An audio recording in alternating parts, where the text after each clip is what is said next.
Hi, everyone, and welcome to another episode of the Sibme Coach Replay Show. I'm your host, Cory Camp, and today we bring back again Amy Youngblood, one of our amazing virtual coaches who, in addition to working on the virtual coaching team here at Sibme, Amy is the founder and executive director of EduOptimus, where she provides professional development primarily in leadership, mathematics, and assessment. She enjoys spending her free time with her husband and adult children and dogs. And this is our fourth time having you on the show. Amy, welcome back. Thank you. I'm excited to be here again, and I'm excited to talk about more of the MLRs. Yeah, me too. So every time we've had you come in, you've kind of been our math expert, our math expert in showing us about these math language routines. And so this is the fourth and final part in our 4-part series. But hopefully we're gonna definitely have you come back and talk a little bit more. I know I've learned a ton about this using math language routines. I was telling a math teacher friend of mine, you need to go back and watch this episode with Amy, go watch the first one and the second and the third, because they're awesome. And I was just wondering where this was whenever I taught math briefly for just a quick stint there. So today we're talking about staying on the topic of these mathematic language routines, but specifically we're going to zoom in on MLR 4, the information gap. So do you want to tell us a little bit about what that is? Sure. So the information gap, I say this about all of them, but it really is one of my favorites. And really, it's a routine that forces and gives kids a reason to have some meaningful conversation around math and to interact around math. And they have to be able to share their ideas orally, sometimes visually, and information in order to be able to solve the problem. Yeah. Well, and I know that's something that's one of the hardest things about teaching math, right? And working with kids in math is we need to be able to see their thinking. It's why we say, show your work, show your work. I remember when I first co-taught in a math classroom, and I was going around, and I remember as a student in math, I hated having to show my work. It was my least favorite thing. I thought, why do I have to show my work? I can do it in my head. But when I became a teacher, oh my goodness, like I really need you to show your work. So I don't assume that we got to start all the way back from the beginning. So I would try to help my students understand that. And let me tell you why Ms. Camp needs you to show your work. It's for me really more not than you. That's usually the hard part. That's part of what our formative assessment is we need to identify where are the gaps so we can then address those gaps. And when we're working with math and there's so many steps, there's so many possible places for those. So this sounds like a really great strategy for that. Absolutely. Like I said, it's probably one of my favorite. And I think once kids experience it successfully, they tend to love it and ask, when are we going to do more? And I think teachers like it once they have experienced it successfully. But if not, it can seem daunting and overwhelming. Mm-hmm, mm-hmm. And we'll talk about a couple of ways to address that and to help these go smoothly. So you and I are going to model one of these. I told my team, I said, pray for me. I'm going to do math on camera. It's like a cardinal rule. Cory's not allowed to do math or time zone math on camera. So here we go, y'all. Well, I don't do time zone math either. Yeah, I figured out the setting that I can have on so I can see all of my time zones at the same time. Because we do work internationally here at Sibme. So let me set it up just a little bit. Yeah. So people kind of know what we're going to do. So the info gap is basically, it is a word problem that has been taken and split onto 2 cards. One card is the problem card and one card is the data card. Today, Cory, you're going to have the problem card and I will have the data card. The kind of catch, right, is that neither one of us have enough information to solve the problem on our own. And Mm-hmm. so we have to work together and question each other to be able to solve that problem.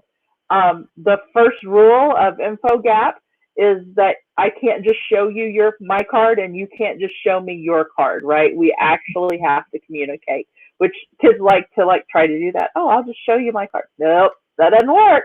Doesn't work that way. Yeah, and I'm glad that you clarified that, because that was a misunderstanding I had at first. I thought about this as the social studies activity I have who has kind of thing, where we kind of Uh-huh. read out this one and who has it, but this is really just between two partners. We each have our own card, but yeah, we hold them. We don't show them, which was something that I thought somebody had the problem card and I had asked the problem, and then people would ask me questions trying to seek information. So I'm glad that you clarified that. So we each have our own card. I have the problem card because I am used to being like the problem child. So I have that, and you have all of the data that I need to solve mine, but you don't know what the problem is, right? So That is correct. I don't know what the problem is. I'm going to take notes. I don't know what you're going to do, Cory, but yeah, see, I've got mine too. Because otherwise, I probably can't hold that all in my head either and remember some things that you have asked. One of the things viewers will notice is that every time you ask a question, because you get to start since you have the problem card, is I'm going to ask, why do you need to know that? And so something to teach your kids, right, is we're not going to be snarky when we say that. We're not, why do you need to know that? right? It's about trying to pull information so that I can get some of the same information that you have as well. And for you to justify and think through your thinking. Okay. And for the audience, we will show these cards at the end once we've completed our modeling activity. But if you want to get out something to write with in your notes as well, you can see if you can figure out maybe what the problem is or solve the problem with us at the end. Maybe. Let's see. Okay. So are you ready? Okay. I'm ready. If you're ready. All right. I don't know if I'm ready, but here we go. Okay, so let me take a look at my card here. And I would like to know, how many potatoes has Noah peeled already? Why do you need to know that? So I can figure out his current rate of peeling.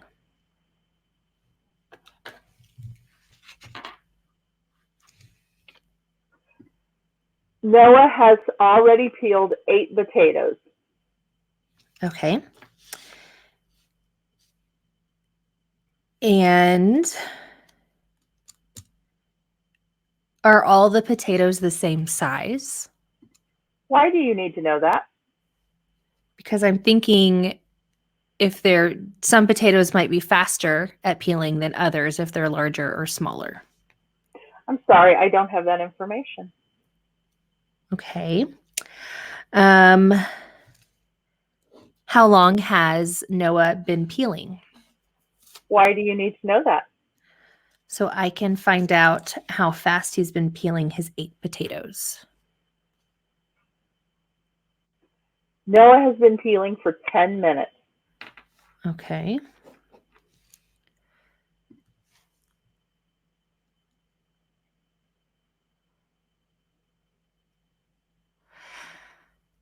How many potatoes does Noah need to peel altogether? Why do you need to know that? So I can determine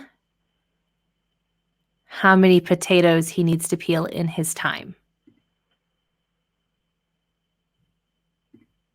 So Noah needs to peel 60 more potatoes. Okay. What was your question again? My question was, how many does he have to peel altogether? Yeah, see, I should have told you I didn't have that information. I messed up. That's okay. Okay, so he needs 60 more. And he's already peeled 8. Okay.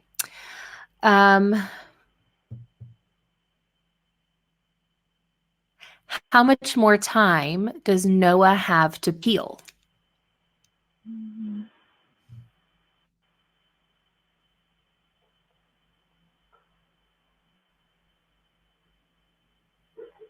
I'm sorry. Oh, why do you need to know that information?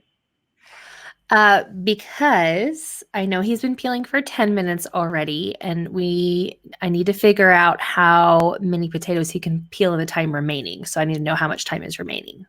I'm sorry, I don't have that information.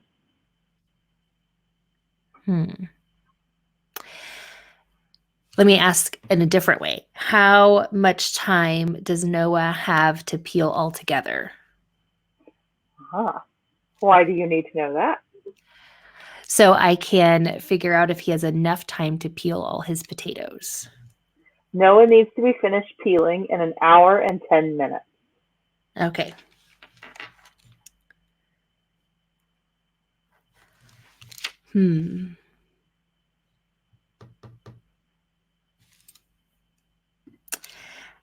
Can you tell me how long it takes for Noah to peel one potato?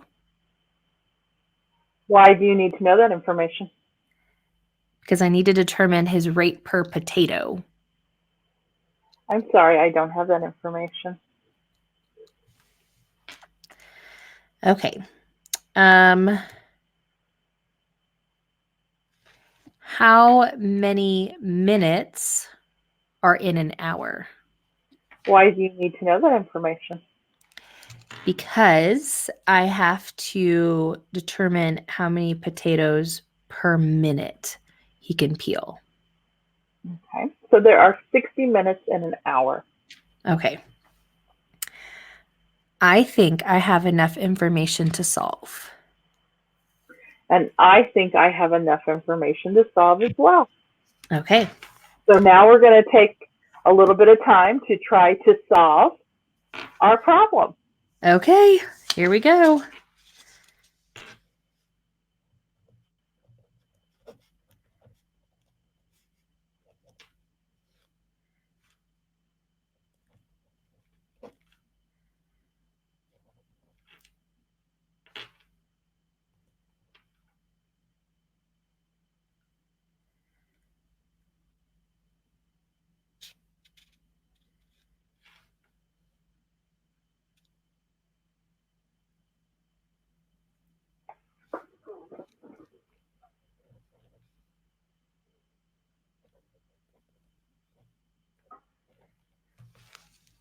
All right, I'm ready. Are you? Right. I'm ready as well. Okay. So what do you think? Well, if I go back to my question, my answer is no. Can I answer with a no, or do I need to make a full sentence out of that? Why is your answer no? My answer is no because Noah has already spent 10 minutes of his 1 hour and 10 minutes of peeling, and he's not peeling at a fast enough rate to peel all 68 potatoes. He's got 60 more to peel in only an hour. And at his rate, he is only able to peel 48 potatoes per hour. Okay. And so since he can only peel 48 per hour, how many will he have peeled in the hour and 10 minutes? He will have peeled 56. Okay. How did you do that math? So first, I did some ratios. So I put 8 potatoes over the 10 minutes that he peeled them with, and I set that equal to X potatoes over 60 minutes to determine how many potatoes per hour he was peeling. And I got 48 per hour. For some reason, I decided to divide that by 60 to figure out how many potatoes per minute he was peeling, and I got 0.8 potatoes per minute. But since he's already peeled those first 8 potatoes and he has 60 more, that means he needs 68. So I added 8 and the 60 more that he still has for a total of 68. And when you compare that to the 48 in an hour plus the 8 he's already done in the 10 minutes, it's only 56. Nice. So I agree. The answer is no, he can't finish them in time. The way I did it, though, was I knew that in 10 minutes he'd peeled 8 potatoes. So then I decided to figure out how many he had peeled in 70 minutes. So knowing that 8 potatoes equals 10 minutes, I took 7 times 8 from my 70 minutes and got 56 potatoes, which does not equal the 68 that he needed to have. I like it. 2 different ways. Mine's way more complicated. But yeah, as soon as you said, 10 minutes, I was like, oh yeah, I could have just taken the 70 and figured out how many of those. So I like it. That's awesome. Yeah. So do we want to show our viewers our cards so they can see the 2 cards that we had? So here's the 2 cards. I had the problem card. Noah needs to peel a lot of potatoes before a large dinner. He has already peeled some potatoes. If Noah keeps peeling at the same rate, will he finish all the potatoes in time? And then this is the card that you had, Amy, the data card. Right. So I had the data card, so I knew that he'd already peeled 8 potatoes. I knew that he had been peeling for 10 minutes. I knew that he needed to peel 60 more potatoes, which is where I messed up on that question that you asked me. Right. And I knew that he needed to be finished peeling in an hour and 10 minutes. And I also had a reminder that there are 60 minutes in an hour. Mm-hmm. So this particular info gap comes from the IM resources. Specifically, I pulled mine off the Open Up website. Mm-hmm. So openupresources.org, I believe it is. Okay. At the current point in time, I do believe that the illustrative mathematics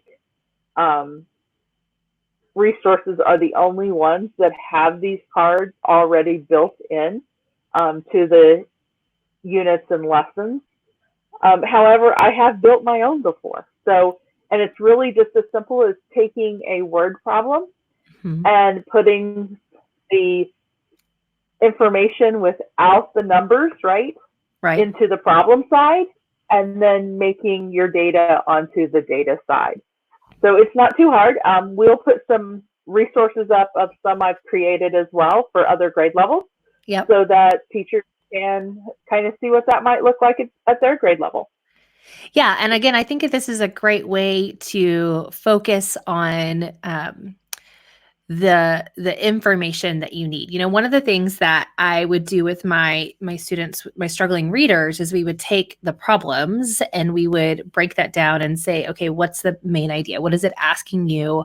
What information do you have? What's extraneous information that you don't need? So it kind of, I think this is a really great way to kind of take that full look. And then you do get to solve it at the end and see if we both were able to find the right solution. But I really like and this is again a great fit for the math language routines, where we want our students talking more through those math language, using that terminology, speaking and talking about the math. So, and I think that, why do you need to know that is a really good addition to that. So great. Well, it allows for a couple of things. First, the why do you need to know that allows for the person asking the question to be able to really gather their thoughts about why is that piece of information important. Yep. The other thing it does is it allows the person that isn't asking the question at the time to gather information so that they can solve that problem as well. Yeah. Yeah. Yeah, I think that's awesome. So then let's talk about a couple of other things that we can do to kind of make this go smoothly. So how do you go about introducing an info gap for the first time to a class? So modeling, and more modeling, right? I often tell teachers I work with that the first time that I would do this with a classroom, I would either have a principal, an assistant principal, an instructional coach, maybe the teacher down the hallway on their prep time, come in and model this with me. I think that kids just being able to see that back and forth and how that works would really help them understand then their place and how they're going to do that. They could also now take this section of the video that we have, right, and play it for their students, right? The other thing then that I suggest is this is a pair activity. But for the first time you introduce it with kids, you might actually want to do it in quads, where you have two people that are on the problem card and two people on the data card, and then giving them time to brainstorm questions they might ask. And so before they actually dive into then that back and forth, spending some time talking about, okay, so here's what we know. What questions might we ask when it's our turn to ask questions? I think those are a couple of big things that I would do. I've also known teachers that have taken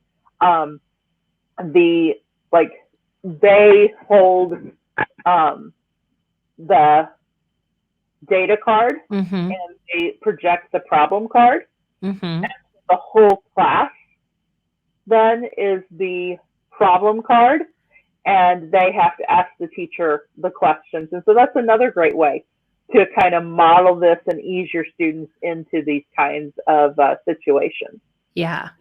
No, I think that's really great. And, because you can pretty much take any word problem, right, and break that up. I mean, you can cover a number. You can use this for all. It doesn't have to be today. We modeled some ratios, but it can be really whatever, right? So it can be connected to what they're learning. So I love that. So then, do you have a recommendation for grade levels that this would be most appropriate? I do. So if you're wanting kids to do this in pairs, as your end goal, then I really think probably third grade and up, just because of the reading ability that this takes on, right? So I need kids to be able to decipher what the card's asking and then also come up with questions, right, to be able to ask one another. If you're going to do it as a whole class exercise, though, you could do this as low as kindergarten. Right? If I project up and the class is the problem and I'm the data, I could be doing that kind of scaffold all the time. Another scaffold that I didn't talk about yet is that, so thinking about our newcomers, particularly those that are level 1, where they are still not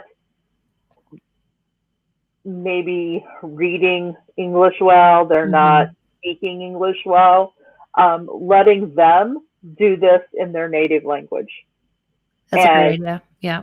And so then the English isn't getting in the way and we're still getting at the math. Yeah. I love that. I think those are great tips. Anything else that you would say to support this? I know we're going to add in your takeaways, where you've got a couple of key takeaways in there for this episode. We'll add the open up resources and IM, so they know a couple of those resources for this. But anything else? Are you going to put a couple of yours that you've created in there? I'll put a couple of mine that I've created in there for some 4th and 5th grade.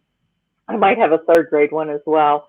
And we'll get those put up as well.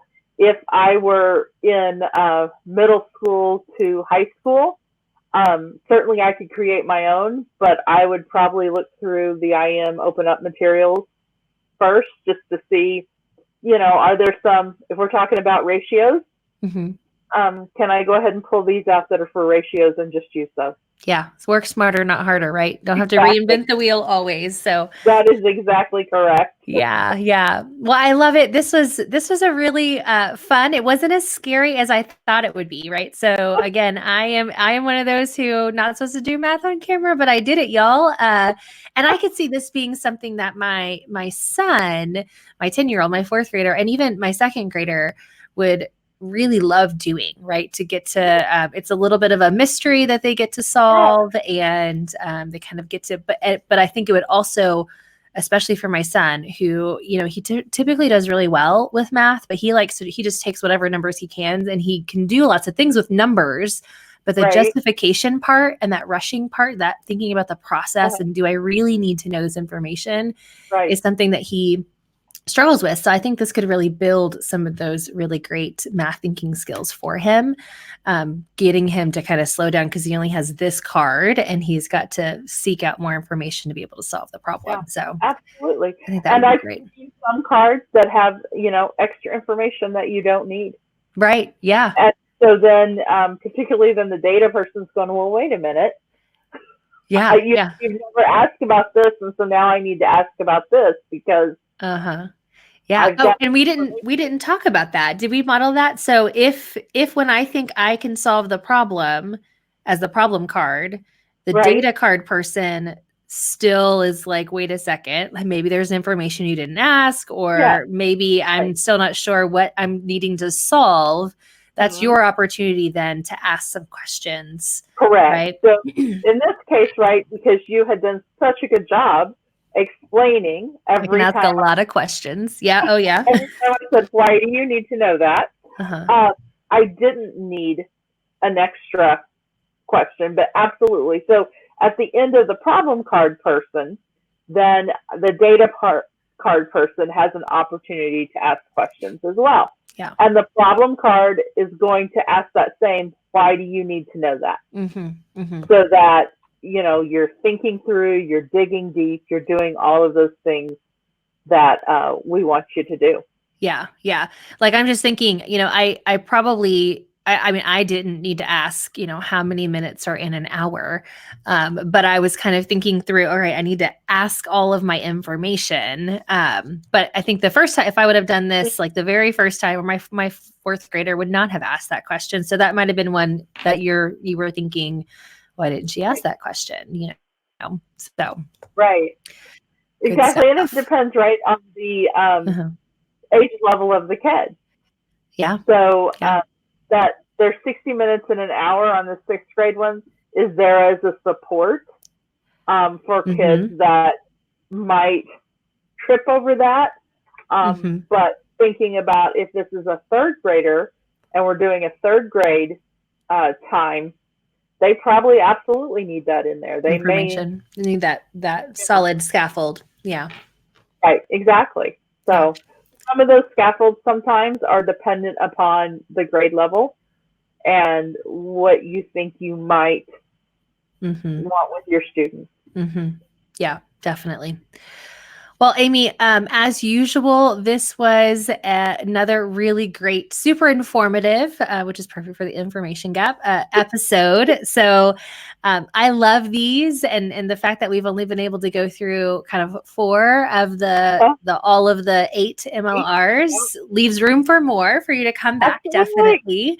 So I know we've already got some of our virtual coaches here at Sibme who are already recommending, just as I have, some of these episodes for some of their math folks. So this has been great. It's always a joy. You have my favorite laugh of all of our coaches. So thank you.